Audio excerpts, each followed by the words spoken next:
Assalamu alaikum, dear brothers and sisters. Welcome to a new episode of Treasure Hunt. If you remember last time, we spoke about the importance of intention and how sincere we should be when giving da'wah. And we mentioned some sad examples from our Islamic history to learn from.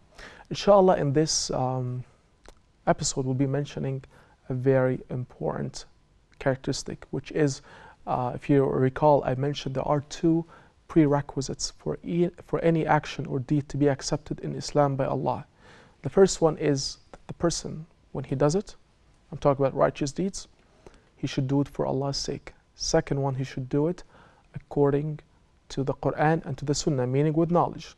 So in this episode, inshallah, we'll be mentioning the knowledge and its status when it comes to da'wah. Does the da'iyah or the da'i Allah, does he have to be a professor? Does he have to be a sheikh? Does he have to be an imam, faqih, or what exactly? What kind of knowledge is needed from him?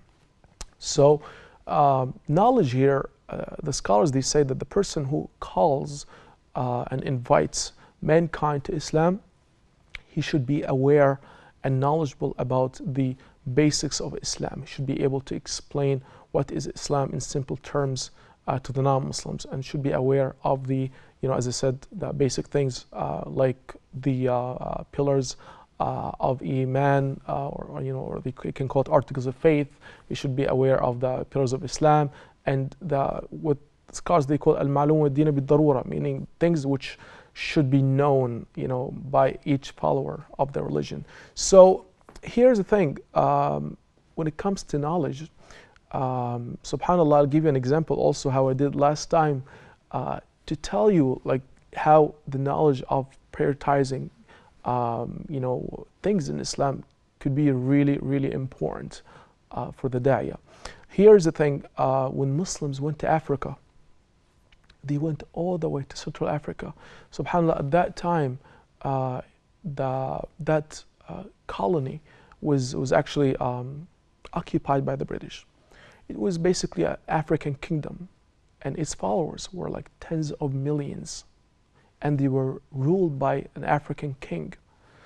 And the Muslims went there and they asked about how does stuff work in that society, and they came to know that the king, once he embraces Islam, then the entire nation would follow him.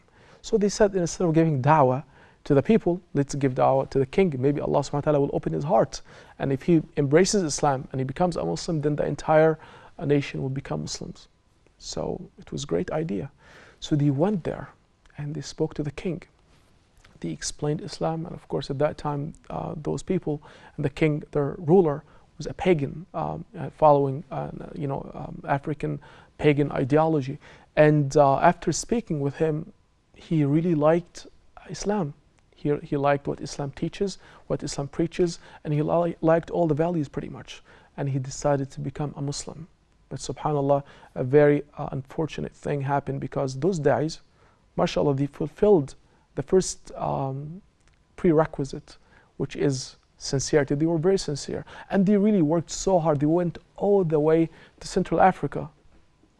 So after this person became a Muslim, or the king, his entire nation, they also followed him and they embraced Islam too. But then they told him, now that you are a Muslim, we ask you to actually be circumcised, because it's considered to be an obligation in Islam. It's considered to be a wajib, or it's something that is mandated upon each Muslim male.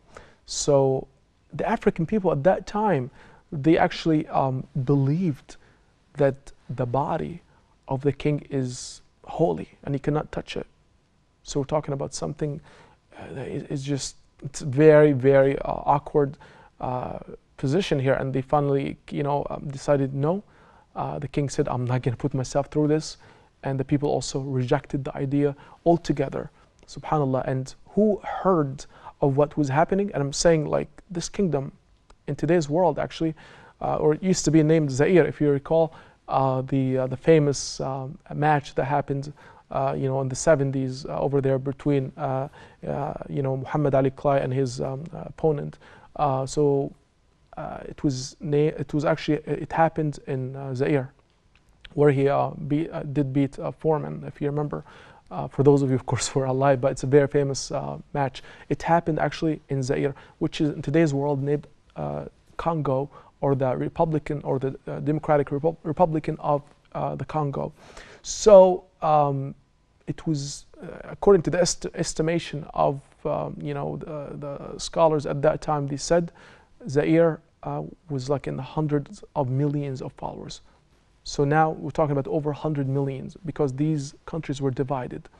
But here's what happened. Who heard of this controversy, which really, put the Muslims into, again, until this stage, the idea is still up in the air, and those people, after they became Muslims, they're still not sure, what to do next. But the British, who were colonizing this kingdom, they opened the doors for the Christian missionaries to come to Africa and to preach Christianity. So the missionaries came to the king, and they heard of that controversy, and they told him, how about a religion that teaches and preaches everything that Islam teaches, but with no circumcision? And the king said, okay. And he actually became Christian, and all of his followers became Christian as well. So going back to the topic, brothers and sisters, the da'i should have knowledge in Islam, and he should be able to prioritize things, and he should not be rigid when it comes to certain issues in Islam. Especially, we understand that the greatest priority is for the people to become Muslim.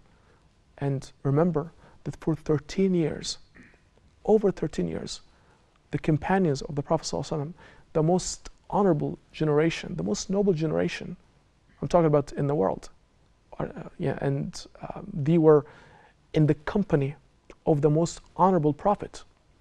They were consuming alcohols for over 13 years in Mecca, and the Prophet ﷺ never forbade them until the verses came down.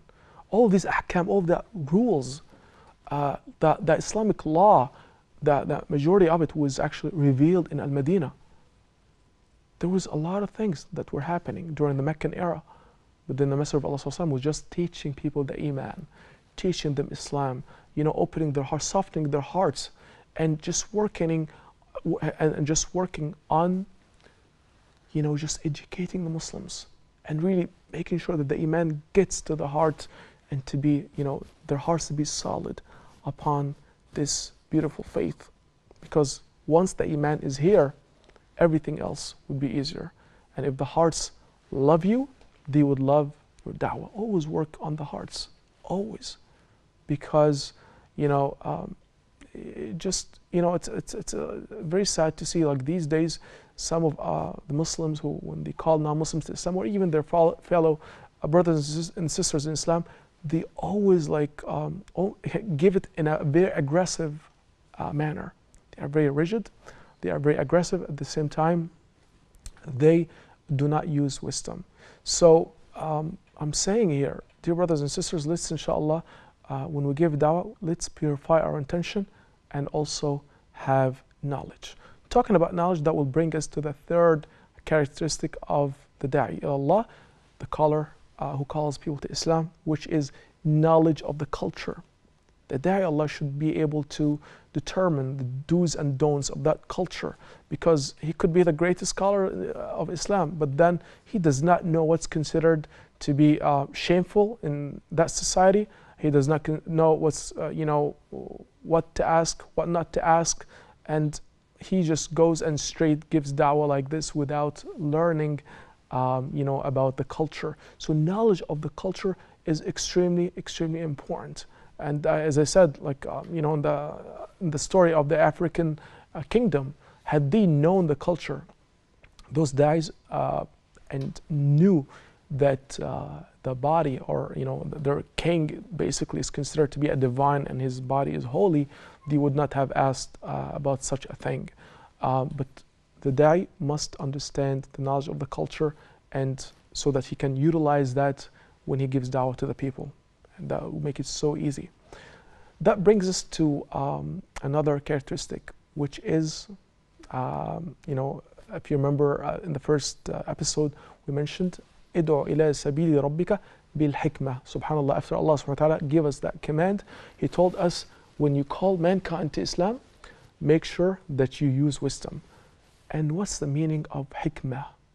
Subhanallah, hikmah here is explained by Sayyidina Ali radiallahu anhu, may Allah be pleased with him, in a very beautiful narration when he said that خاطب الناس على قدر عقولهم.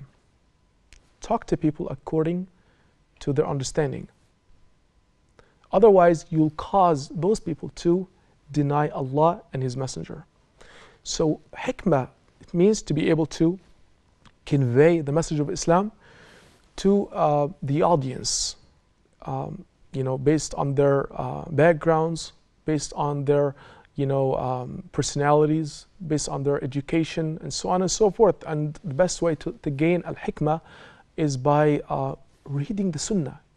You'll find, especially in the Seerah, the autobiography of Prophet Muhammad sallallahu alaihi wasallam, you'll find that the Sahaba, during the period of da'wah, when the Prophet sallallahu alaihi wasallam was approaching them, he approached them so differently. He approached the Sahabi who was like Jewish at the time differently from the one who was pagan, different from the one who was Christian, different from the leader of the tribe, different from the slave, different from the average person. So the da'i should be flexible and should understand and should learn how to gain al-hikmah, and to be wise and to be able to just come down to the level of the people. And inshallah, in the following episodes, we'll be elaborating on some other characteristics that will also educate us about how to get to people's levels and how to successfully, inshallah, convey the message of Islam. Until next time, may Allah subhanahu wa ta'ala grant us al-hikmah. Ameen Rabbil Alameen. Wa sallallahu wa barik wa sallam ala nabiyyika Muhammad wa sallam tasliman kathira.